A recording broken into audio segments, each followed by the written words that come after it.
After the race to the moon, the United States charts a new future with a new spacecraft. And a robotic mission to Jupiter struggles to get off the ground. We started tearing this thing apart and really began to find the warts on it.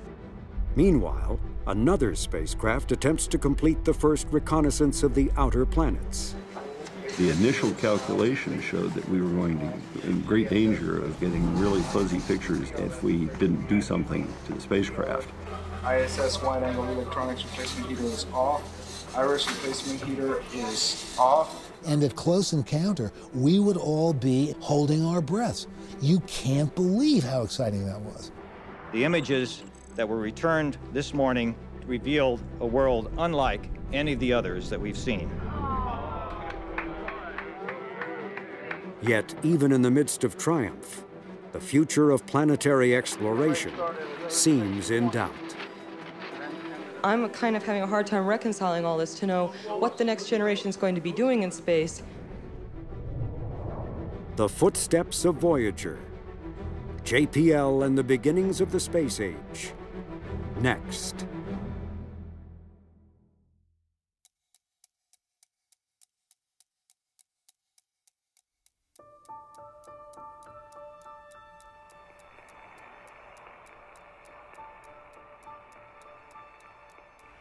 I was strolling on the moon one day in the merry, merry month of December. No, May's the month. May, that's right. In December of 1972, Apollo 17 astronauts Harrison Schmitt and Gene Cernan took the last steps on the moon.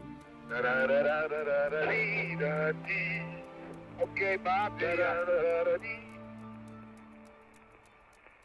Let me tell you, Bob, this flag is a beautiful picture. That's beautiful. This has got to be one of the most proud moments of my life, I guarantee you. NASA had hoped for more missions, but the race against the Soviet Union to be the first to the moon had been won. America's priorities were turning elsewhere. This is Gene, and I'm on the surface. And as I take man's last step from the surface, I'd like to just let what I believe history will record, that America's challenge of today has forged man's destiny of tomorrow. Godspeed the crew of Apollo 17.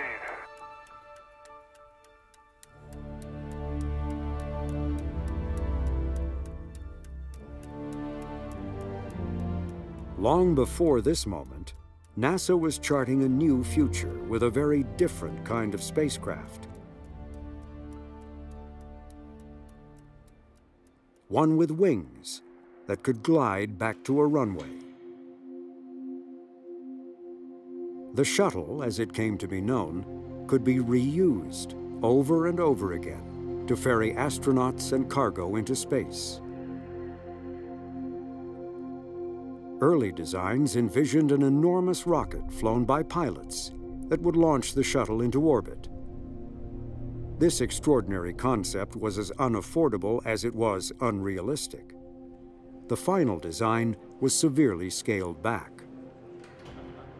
What did not change were expectations. Proponents promised that with this winged orbiter, access to space would become routine commutes. The shuttle was to be cheaper and safer. But to make the economic model work meant abandoning expendable rockets. The shuttle's manifest was to carry all cargo for NASA, commercial companies, and even defense and intelligence agencies. But the shuttle's reach went only as far as low Earth orbit, and that was not good news for exploring the solar system. This was threatening the whole planetary program. But in this monopoly craze, NASA said, no, you can't just buy regular launch vehicles that were available. We're going to liquidate those. We're going to force them to close.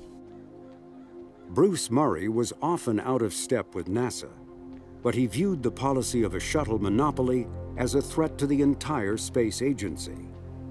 And so there were two issues. One was my programmatic view that this was a crazy thing to do and it would, by the way, kill the planetary program, which it did for a decade. But more generally, it would destroy the agency. So the agency that had been able to do extraordinary things like Apollo was going to consciously transform itself to running a space transportation system because it had gained a monopoly.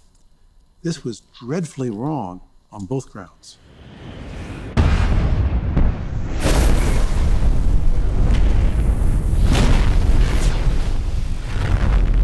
Murray's criticisms were hard to see when the shuttle first flew. The shuttle not only looked like a space-age vehicle, it impressively performed like one.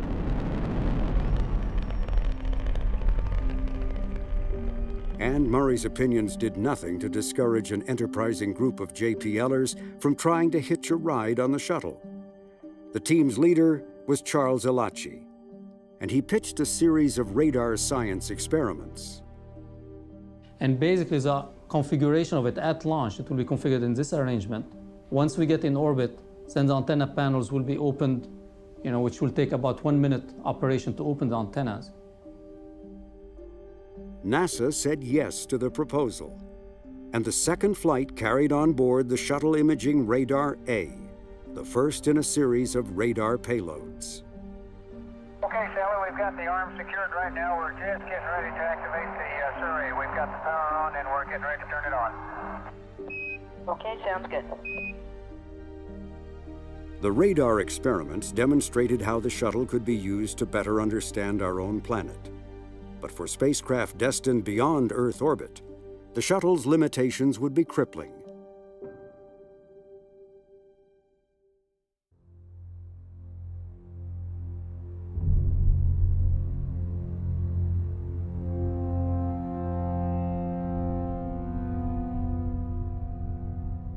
Jupiter. Only the Sun is larger than the fifth planet from our star. It is 2.5 times the mass of all the other planets in our solar system combined. The Pioneer and Voyager missions had provided the first flyby glimpses of this giant. The next step was to send an orbiter. There was something called Jupiter Orbiter with Probe, JOP. And the science team consisted only of fields and particle people and atmospheric people. And they wanted to build a probe that would go into the atmosphere of Jupiter, and the simplest spacecraft to carry it there would just been a spinning spacecraft, and you could slap some fields and particles on the spinning spacecraft, and you had a winner. Not everyone thought so. Other scientists were clamoring for different instruments and a camera. And that posed a dilemma. Taking images requires a steady platform, while measuring magnetic fields calls for a spinning spacecraft. To solve these conflicting requirements, NASA assigned the project to JPL in 1975. The result was Galileo, a novel engineering design featuring both spinning and stable platforms. That quickly escalated into a really major, big design, big cost change, big mass change. And we started tearing this thing apart and really began to find the warts on it and attacked them one by one, but the spacecraft got bigger and more complex as a result of that. Galileo also had the challenge of being the first planetary mission assigned for deployment by the shuttle. But to travel beyond Earth orbit would require strapping on a second booster rocket. There were 2 boosters from which to choose. One was the Centaur. The problem with the Centaur is it's liquid fuel. If there's any kind of leak of the liquid fuel into the shuttle bay while they're trying to get this thing up in orbit, it could be potentially catastrophic, a very volatile fuel. The Centaur was seen as a dangerous risk, and NASA ruled out its use. They were right, it was nuts to do that. It was not safe. So cancel that. And the only other thing we have is a solid fuel rocket called the IUS, which is actually an Air Force rocket developed. And you can use that, but that won't get you to Jupiter. That was because the IUS booster was still on the drawing boards, and it was not powerful enough.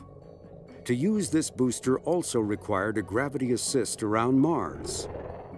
The launch date slipped a year, resulting in the first in a long list of budget increases.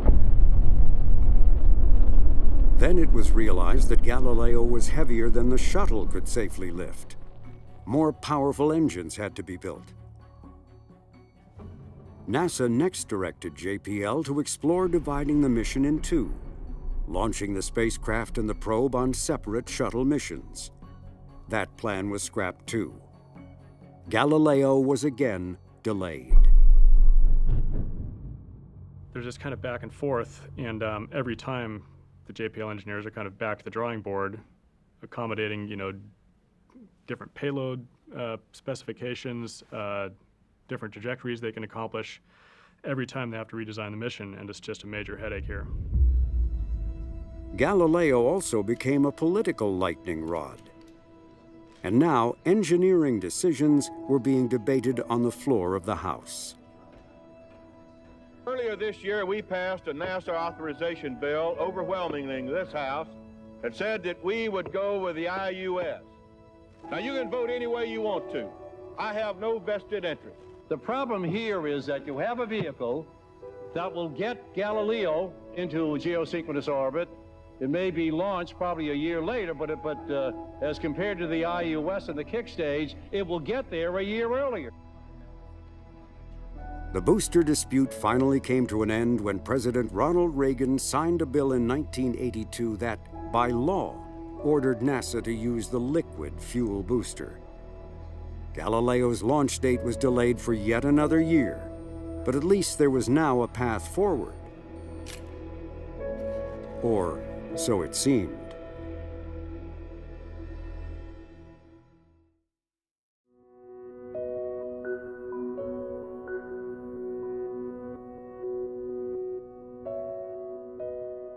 Galileo survived. Bruce Murray did not. In trying to keep JPL's planetary missions alive, he had burnt one Washington bridge too many. It's a real pleasure to be here. We at last have a director, and it turns out he's a pretty good director as far as I'm concerned. A man I'm proud to call my friend is Dr. Lou Allen. Lou Allen was a four-star Air Force general with a PhD in nuclear physics. His resume included stints as deputy director of the CIA, director of the National Security Agency, director of the National Reconnaissance Office, commander of Air Force Systems Command, and Air Force Chief of Staff. My space experience in the Air Force was almost entirely associated with the National Reconnaissance Office. These reconnaissance missions were, of course, different than planetary missions, but they weren't all that different. So coming to JPL was not a tremendous shock in the sense that it was a continuation, really, of the kind of work that I'd been doing for many years. Whereas Murray had meant to shake things up, Allen's demeanor was calm and reassuring. We who did not contribute to those accomplishments, but who have admired the work of this laboratory, envy you. And I consider it an honor to be able to join you now. But there were concerns about how Allen's military background would be perceived, especially by Caltech, which manages JPL for NASA. They were extremely self-conscious about the perception that they were bringing in this military general just when the lab was going to be ramping up defense work. And this perception that, well, now JPL is just becoming basically a de facto military lab. Caltech President Marvin Goldberger instructed JPL to play down his military background. He was also worried that the news media might view a general's arrival as signaling a dramatic change and NASA's capitulation to the militarization of space. Goldberger declared there was to be no forsaking the civilian space emphasis for a military one, or an open R&D facility for a classified one. So they worked hard to counter that perception. One way they did that was by referring to Lou Allen not as General Allen, but as Dr. Allen, because he did have a PhD in nuclear physics. He did have scientific credentials. Before Allen's arrival, NASA's leadership had instructed JPL to take on work for the Pentagon, and the lab had complied. One involved the Strategic Defense Initiative. JPL's role was to find ways of tracking the path of incoming missiles that were to be destroyed by lasers. Another project was underway for the Army, an attempt to sort and analyze for commanders fast-moving and complicated events taking place on the battlefield. That situation was so challenging to the Army that in some desperation they turned to JPL because they believed we were good enough and tough enough to make a breakthrough of sorts in this particular area. But Dr. Allen's main interest was now space exploration. And early on, he announced that JPL would be actually reducing military projects to no more than 20% of its workload. And he articulated a policy restricting the type of defense activities the lab would take on and what it would avoid. We should view the defense work in this way, that the JPL role should be early, that we make our contributions on the front edge of technology and phase out then of the programs just as quickly as we can. This policy about military work coincided with a shift in Washington in favor of new planetary missions. Soon, Allen would have the best of worries: more work than the lab knew how to handle. So our problems quickly shifted to the fact that we were outgrowing our facilities. So we tried different techniques for restricting the size of the workforce. None of them worked. The people at JPL who were out seeking the work were far too inventive to be influenced by a broad policy idea that one shouldn't grow. And so we continued to grow. Earth science had been one growth area. Another was astronomy. The lab had played a vital role in the first infrared space telescope mission. And now JPL was busy building the workhorse camera for the much-anticipated Hubble Space Telescope. A radar mission to Venus was underway. So was an orbiter to circle Mars. There was even good news about Galileo. It was being packed up and shipped by truck convoy across the country to Florida. The spacecraft's next scheduled stop was the launch pad. Then it would finally be on its way to Jupiter. But as Galileo made its way to the Cape, another spacecraft already far beyond Jupiter was about to make history.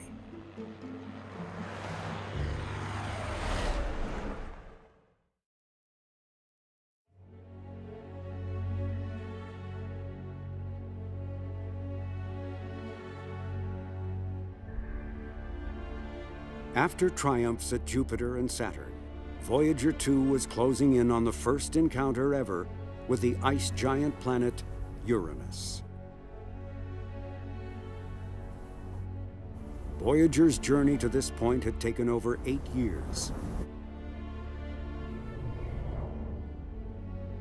And the wear and tear of 1 billion miles was beginning to show. The scan platform that moved Voyager's camera was prone to seizing up. Transmitting instructions to the spacecraft was an elaborate chore, as the primary receiver was no longer functioning and the backup was only partially working. Getting a signal back from Voyager was a challenge too. One-way transmission time now took 3 hours. The extension of the mission to Uranus and Neptune, I think, highlights really one of the unsung heroes of JPL, and that is the Deep Space Network. The Deep Space Network is a group of antennas arrayed in 3 strategic locations around the globe. This is the essential link for tracking and communicating with all of NASA's interplanetary spacecraft.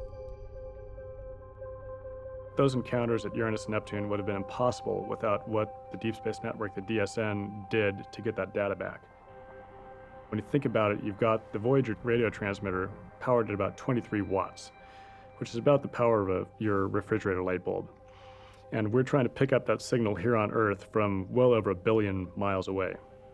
and picking out that very tiny little signal from that vast background of outer space is really a remarkable achievement when you think about it.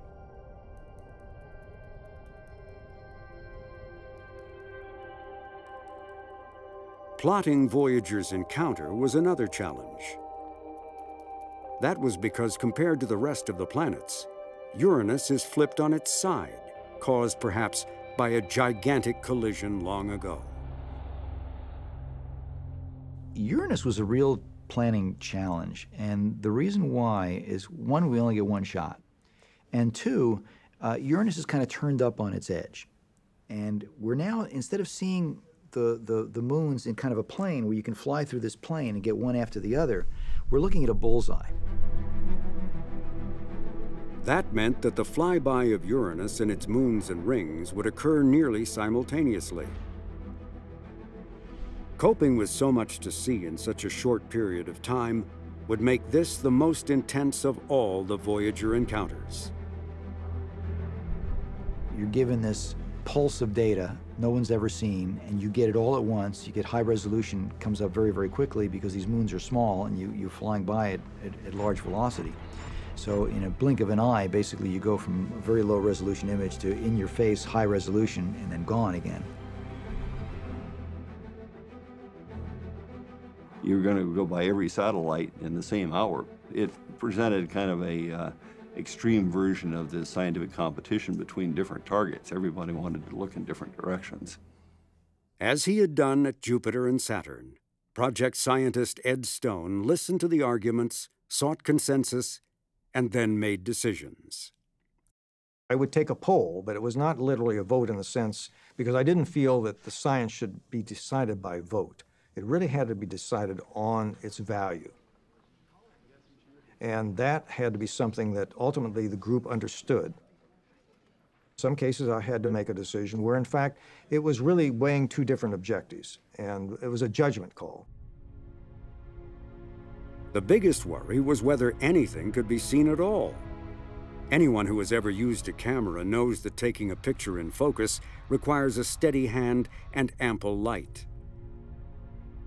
Voyager was moving at over 30,000 miles per hour, and sunlight at Uranus is 400 times fainter than at Earth. One half of Uranus, in fact, was not even in sunlight.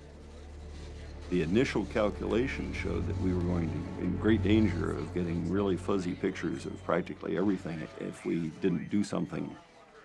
And so we actually did some re-engineering on the spacecraft with the help of the engineering teams. Last medium rate started at 0620 and ended at 0623. We called it our anti-smear campaign. We basically improved our camera platform in flight by remotely changing how we operated it. Scientists could also thank the navigators for their astounding precision. Voyager would arrive just a single minute off the predicted schedule, a schedule calculated 5 years before. Now came the mad rush to squeeze close to 100 measurements into just a few hours. Off. Iris flash-off heater is off. There are no temperatures in the alarm. All items are as expected. Temperature is go space 32. We were bringing our sleeping bags to our offices and sleeping overnight so that we could be there and not miss any of the great discoveries that were occurring on a regular basis. Even though we couldn't predict what they were, we knew there were going to be some great surprises.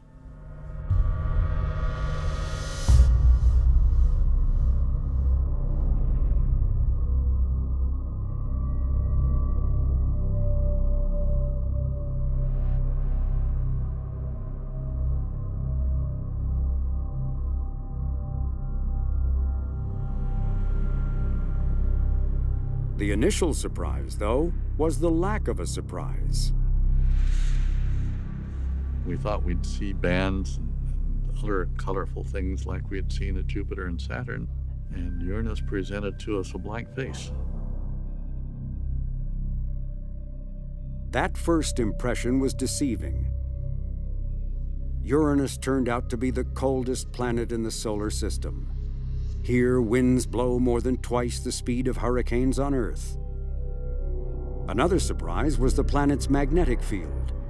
The poles here reside near the equator, twisting and turning like a corkscrew. And to everyone's delight, 2 new narrow rings and 10 tiny new moons were discovered. The biggest surprise, though, was the tiny moon Miranda. Larry, I've heard you refer to this as probably the most exotic body in the solar system. Well, I think exotic is an understatement. Miranda surpassed our wildest expectations. No one possibly imagined what we were going to find here. Miranda just looked incredible. The amount of detailed structure, it looked like someone had just maybe like a clay or something sort of squeezed on it and given it all these different shapes and patterns. Miranda was another one of these weird jigsaw puzzles of 2 or 3 different types of terrain that looked like you just painted them on the surface and then ripped apart the images and then put them together in some haphazard way. It was clear that something had happened, some kind of activity had changed it from when it originally formed.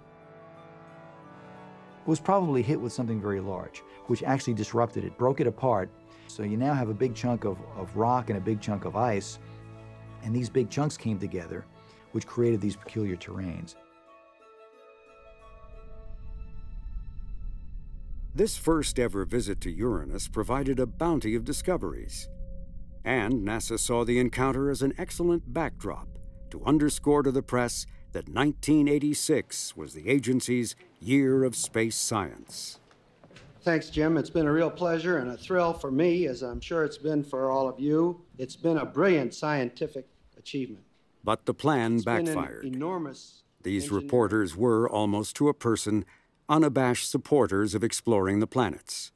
And the answer to one question had the effect of waving a red flag in front of a herd of disgruntled bulls. This is pretty much the whole ball game, isn't it? None of us in this room were ever going to see anything else of any real consequence coming back from Uranus, are we? As I just mentioned, it is very likely that there will be not be another mission to Uranus for a couple centuries. And so this is it. To what extent is the fact that the United States does not have its own Halley mission a loss of face or a step backwards in terms of keeping the United States preeminent in space technology? What follow-up plans you have for the follow-up stars? I'm kind of having a hard time reconciling all this to know what the next generation is going to be doing in space. What assurance can you really offer that the United States is going to continue to pursue planetary science and that when we see international missions, it won't be international without the United States? Final question, Kelly Beatty, Sky and Telescope. Dr. Edelson, at a meeting of planetary scientists in October, Dr. Allen stated that planetary science does not seem to be highly regarded within NASA. Would you like to comment on that, please? Dr. Edelson? Gosh, I didn't make that statement. Maybe I'd ask I don't think Dr. so, Allen sir. to comment on it. I didn't write it down. We do need to continue planetary exploration. There are things which are terribly important left to do. And it should compete in scientific importance with other important things such as the great observatories. Now, ladies and gentlemen, our time is fleeting. Thank you very much, Dr. Edelson. Dr. Allen, we'd like to remind you that at 10 o'clock we'll The have rush to get off the stage was telling. Expectations were far greater than funding. And in contrast to Voyager, the shuttle program was not living up to its billing. Access to space had not become routine, cheaper, or safer.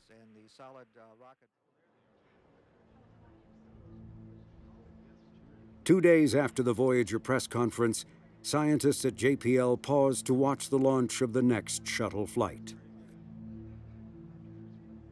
We were meeting in our daily science discussion meeting, and we had them through the weekends during that time period. And We had just finished discussing what we were going to talk about in the press conference that day, and it was time for the launch of the Challenger shuttle. And so we had a television set there in the room, and we broke our meeting up just in time to watch that. T-minus 10, 9, 8, 7, 6. We have main engine start. 4, 3, 2, 1, and liftoff. Liftoff of the 25th Space Shuttle mission, and it has cleared the tower.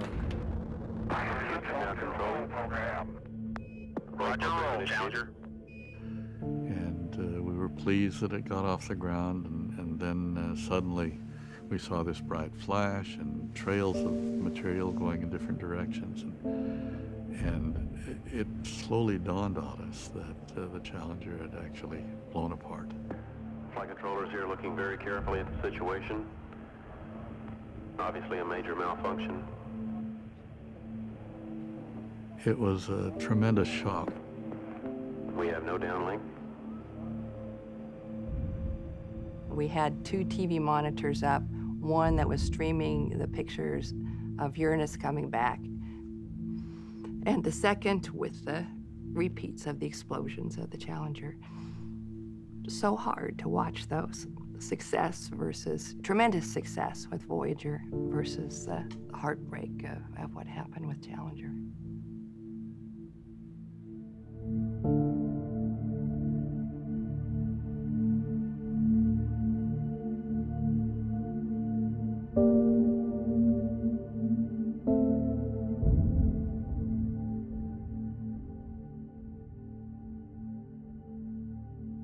The loss of Challenger and its crew of 7 was a major shock to the nation and an enormous setback for NASA.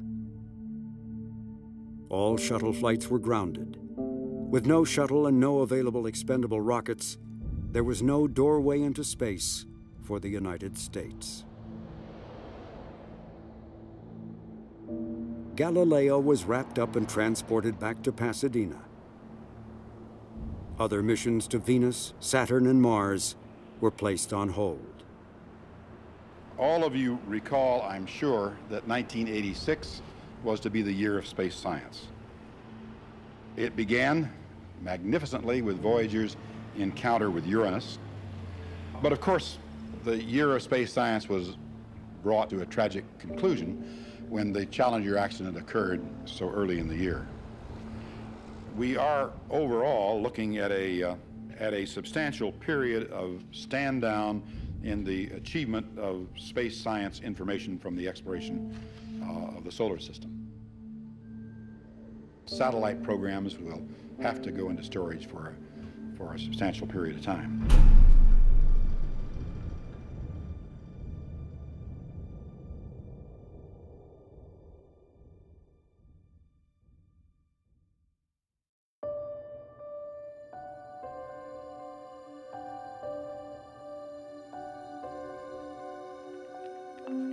As NASA's shuttle program worked to recover from the loss of Challenger, Voyager 2 continued on its journey and final planetary encounter. 3, 2, 1. Just about 1 million miles left to travel for the robot Voyager spacecraft to the last planet in the solar system, its close approach to Neptune. Scientists are eagerly awaiting the close-up pictures of Neptune and its moon Triton, and project scientist Ed Stone says they'll be looking for more moons, too.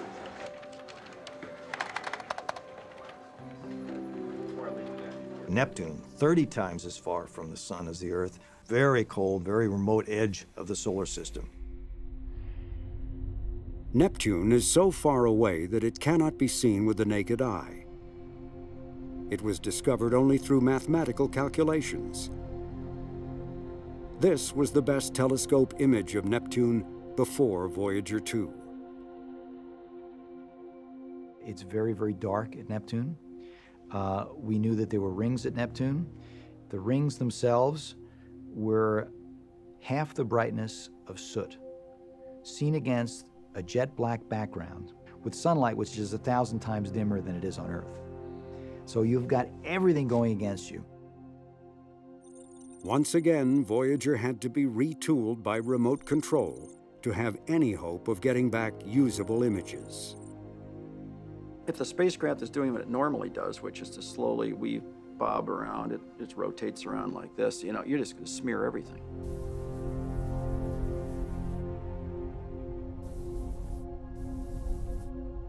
And so we had to go into the attitude control system and come up with very clever software changes to allow the spacecraft to stay very stable.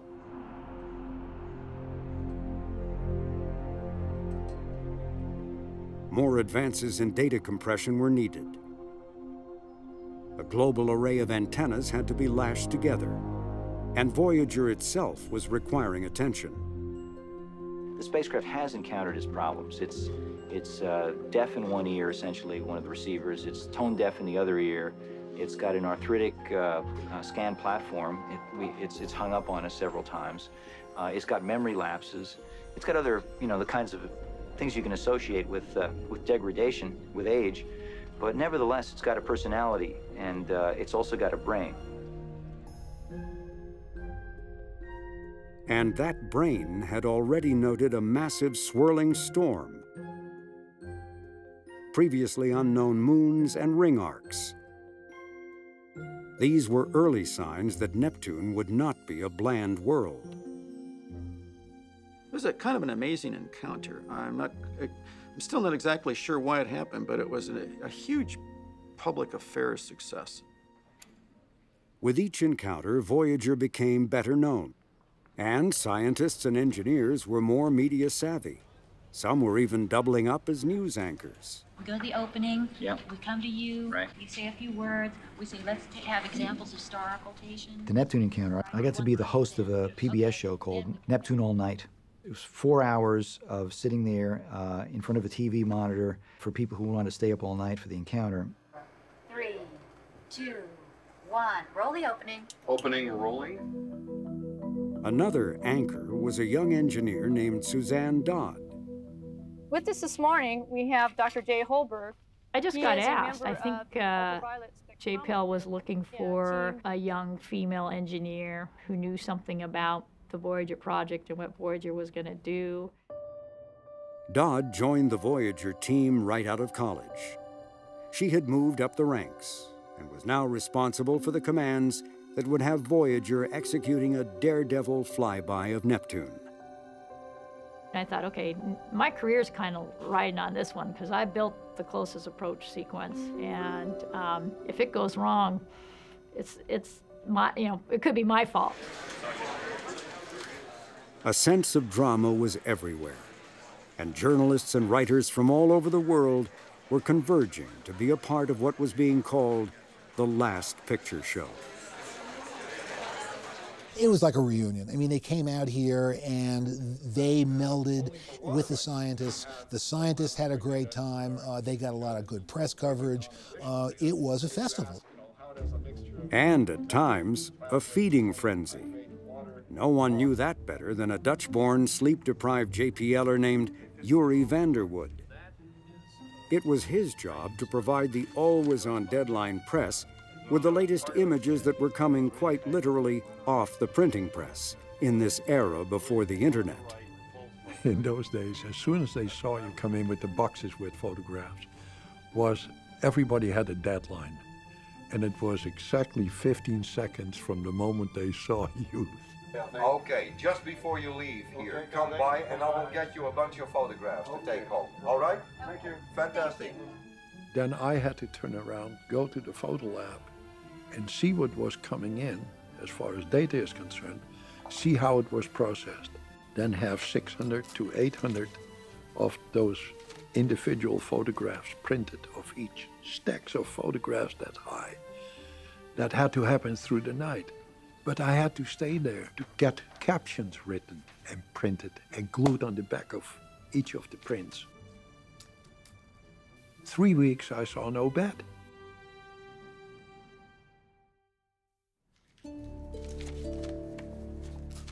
But boy, I wouldn't have missed a second of those days. There is no way you can describe, or I cannot, the feeling when you look at a planet for the first time in the history of our species. Nobody else has seen it.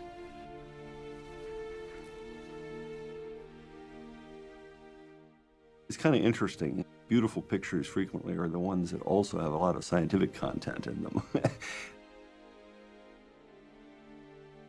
We've been in observatory phase for months, seeing Neptune as a slowly growing from a dot to something filling the television screen and more. Neptune itself is a beautiful, austere blue world. We are looking at a world of clouds and gas. The surface, if any, is far below. We have no idea what's deep down there. And at close encounter, we would all be in von Karman holding our breaths. And you'd get these incredible pictures, which nobody'd ever seen before. And you'd sit there and you'd say, oh my God, you can't believe how exciting that was. As Neptune's dark spot, the size of the Earth, came more into focus, other features became apparent too. Just below the dark spot was a group of streaking clouds circling Neptune so fast they were named Scooter. Here, winds blow over 1,200 miles per hour, the fastest in the solar system. Voyager was moving fast too, and flying low, skimming just above the cloud tops of Neptune. Then the gravitational force of the planet bent the spacecraft downwards towards the final flyby. Scientists who were accustomed to extraordinary sights were still amazed by what they saw at Neptune's moon, Triton. Last night was certainly a night to be remembered. I think it's the most exciting night that I can remember from any of the encounters that we've had with Voyager, and there have been some exciting nights. Without a question, the images that were returned this morning revealed a world unlike any of the others that we've seen.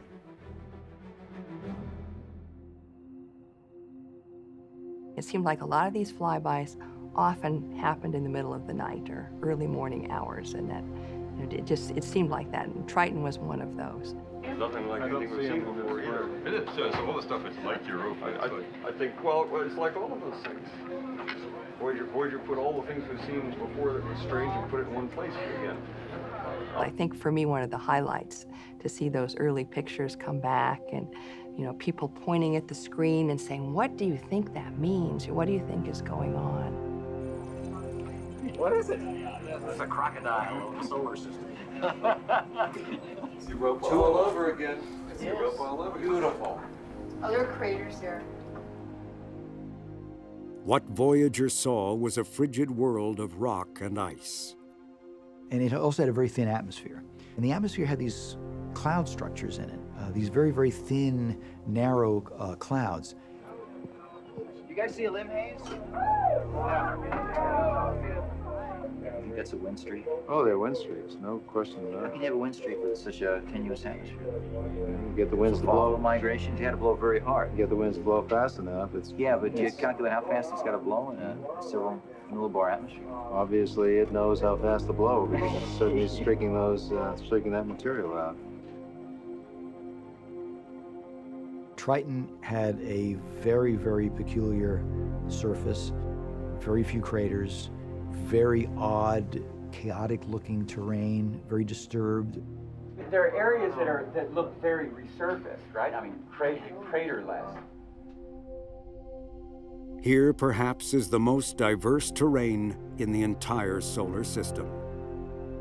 Triton's surface has few craters, which suggests that unlike the moon itself, the surface is for some reason relatively young. A smudge on one of Voyager's images, so small as to almost go unnoticed, provided a clue as to why. We saw these vents of things, and this thing is only like 20 degrees above absolute zero. I mean, it's one of the coldest things there is, and it's got things erupting on it. And though these smudges were faint, the implications were spectacular.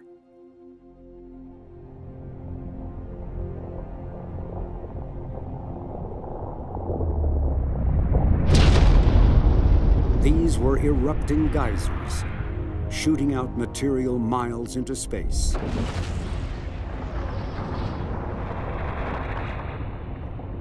In other places, there were lava-like flows of ice, all of it believed caused by volcanic processes underneath Triton's surface.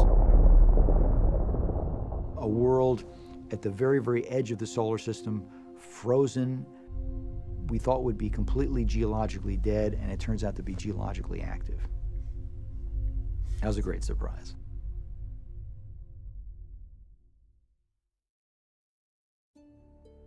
I think we were all just overwhelmed with the experience it had been. I mean, this, for everybody, I think, on the Voyager team, been the journey of a lifetime.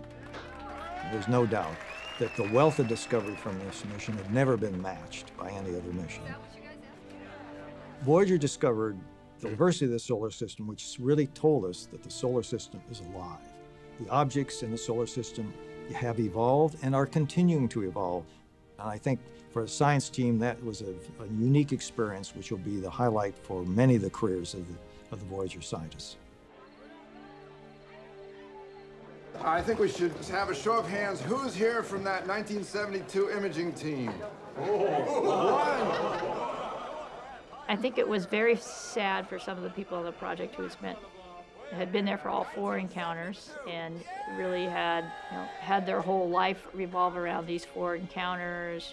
They had their children in between encounters, and you could watch your family grow by the different years. Okay, here's the Kennedy. We couldn't have done it without her. So not only are you sort of done with the science aspect of the mission, but you're really losing your friends and your family as they go out and start working on other projects. If I really think about what's happened in the last few days, it's intellectually perhaps one of the most stimulating times of my life. Emotionally, it's one of the saddest. I've been here for the last 10 years. I've worked on this mission and always anticipated one encounter after the next, realizing they'd be fantastic, realizing that there'd be things totally unexpected. And it's over. We've done it. We've finished the first reconnaissance of the entire solar system. We've rewritten the textbooks. What do you do next?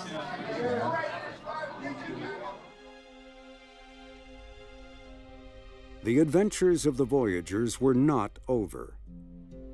In 1990, Voyager 1, over 3.5 billion miles away from its home, snapped these images. This first ever family portrait of the solar system was the idea of scientist Carl Sagan. Hello from the children of planet Earth. Sagan also led the team that designed Voyager's golden record.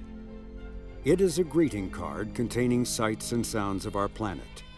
Should one day, somewhere in interstellar space, a wayfarer were to stumble upon the spacecraft and wonder who had sent it on its adventure. A member of the record team, and later Sagan's wife, was Andrew Ann. Together they wrote this excerpted passage about our pale blue dot.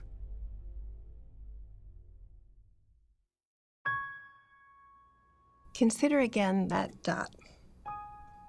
That's home. That's us. On it, everyone you love, everyone you know, everyone you ever heard of, every human being who ever was, lived out their lives. Our planet is a lonely speck in the great enveloping cosmic dark.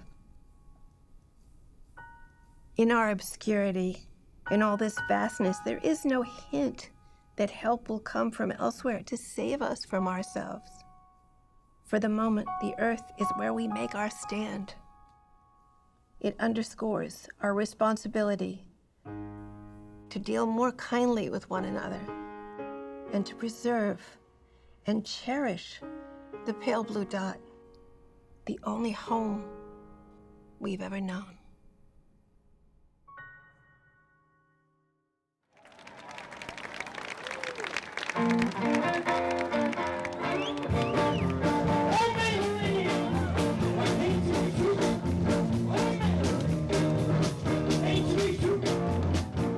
At At the end of the encounter at Neptune and Triton, a celebration organized by Carl Sagan and the Planetary Society was held on JPL's Mall. The evening featured a surprise appearance by rock and roll great Chuck Berry. It was a fitting choice, as Berry's music was now sailing outward toward the stars aboard Voyager's golden record. That was only one of many reasons to celebrate.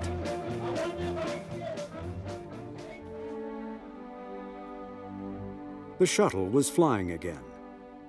3 months before the Neptune encounter, the shuttle Atlantis had deployed JPL's Magellan. This spacecraft used radar to map the surface of Venus in 3D. It was a natural follow-on to the pioneering experiments JPL had flown on the shuttle's early flights. 5 months after Magellan's deployment, Galileo was also deployed and sent on its way to Jupiter.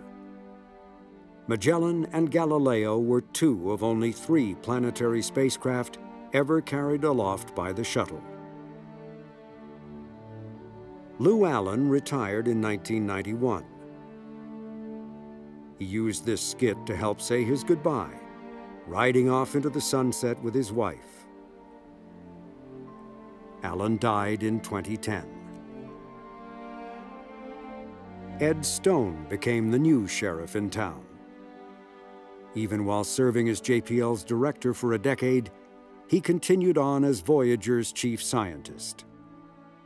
In 2013, Stone, still the only chief scientist Voyager has ever had, announced that Voyager 1 had reached interstellar space, the region between the stars. This historic event happened during the watch of Voyager's 10th project manager, Suzanne Dodd.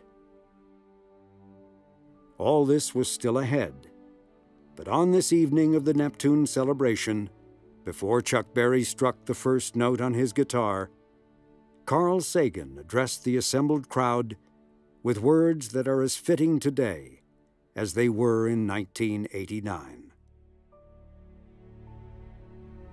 Every human culture has rites of passage. They mark the transition from one stage of life to another. We are gathered here to celebrate Voyager's rite of passage. A machine designed, built, and operated right here at JPL has broken free of the sun's gravity, explored most of the worlds of the solar system, and is now on its way to the great dark ocean of interstellar space. The men and women responsible are gathered here. They are heroes of human accomplishment. Their deeds will be remembered in the history books. Our remote descendants may live on some of the worlds first revealed to us by Voyager.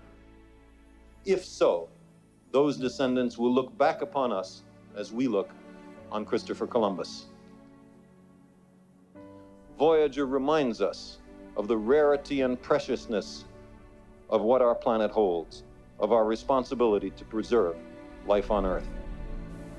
If we are capable of such grand, long-term, benign, visionary, high-technology endeavors as Voyager, can we not use our technological gifts and long-term vision to put this planet right? To take care of one another, to cherish the Earth, and bravely to venture forth in the footsteps of Voyager to the planets and the stars.